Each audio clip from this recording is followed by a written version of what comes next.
my real memories are that of a child, and children are amazingly adaptable. I remember the barbed wire fence and the sentry towers, but they were part of the landscape for me. Became routine for me to line up 3 times a day to eat lousy food in a noisy mess hall.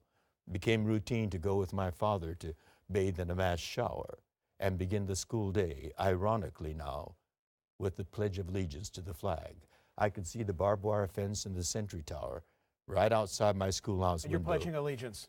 With liberty and justice for all. Hence, an innocent kid. So recognizing, George, the differences that you were Japanese Americans, your citizenship did not prevent the internment of your family.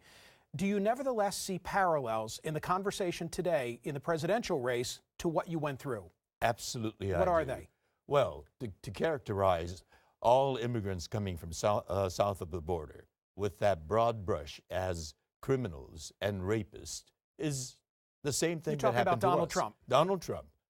That same thing happened to us. We were American citizens, and there were no charges, and yet we, because of our appearance, because of our race, we were considered a threat. You'd also say, though, that we need not have porous borders, that there needs to be a controlled process, and that if, in fact, 11 million are here illegally, that is an issue that needs to be dealt with. It needs to be dealt with. But how do you deal with it? 11 million. We were 120,000.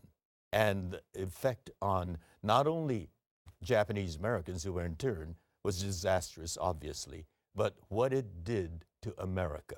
It was the most shameful chapter in American history.